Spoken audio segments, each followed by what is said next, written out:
Few more questions for you, and then we'll wrap up. Anybody else out there has a question, we can get back to work for the day.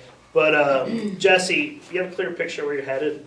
Yeah, this thing was called... Does anybody have a clear picture? 5-10 years. Yeah, this was called, what, moving on up.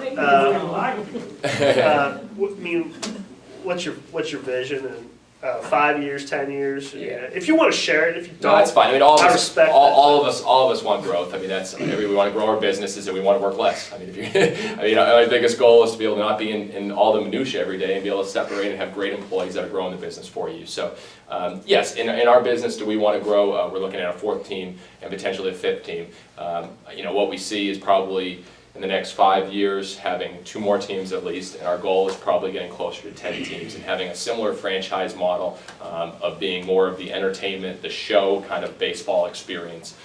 That's our goal. Now, we can only accomplish that if we have good employees. So we had an opportunity next year to have a franchise, and we're not going to do it because we don't have the employees to grow. And potentially 2016, but not 2015. So that's our vision where we are at this point. What about you, Tyler? I don't want to be a rich man. I'll be honest with you.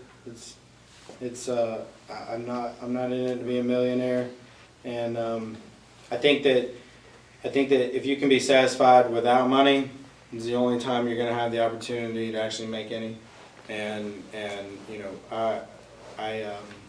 I was driven by that the first year. I want to be rich, I want to be rich, I want to be rich. That doesn't go with I want to be an entrepreneur.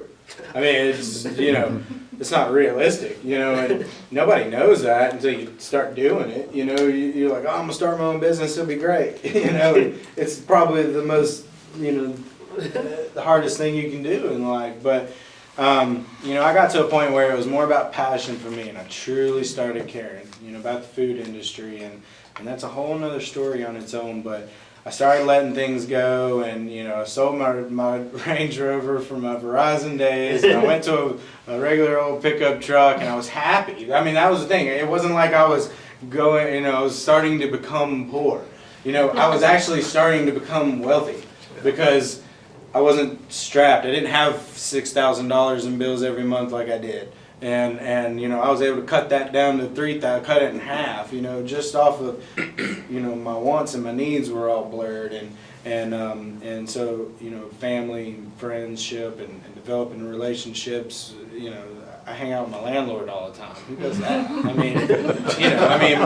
Well, I'm serious, developing relationships, that's where the money's at, because it comes afterwards. And so, I just gotten to a point now where it's not important to me. What's important to me now is building provisions the way I see fit. And, and if I've got money bags in my eyes, how am I going to support a bunch of local entrepreneur food businesses and help them grow their business? The only way I can hopefully do that in the long run for provisions is have a customer base who appreciates, understands, and knows exactly what we're doing and why we're doing it. And if that ends up being 30, 40 provisions in North Carolina and South Carolina, or their franchises and people, I start doing partnerships, and I don't know. I mean, I don't know where it's going or where it could go, but I will know it won't be for the money, because I don't care. I don't. I'm grateful. Don't get me wrong. I'm grateful to have a salary, but my salary is probably no different than somebody working in Bank of America. I got a lot more freedom, but I didn't do this to be rich. So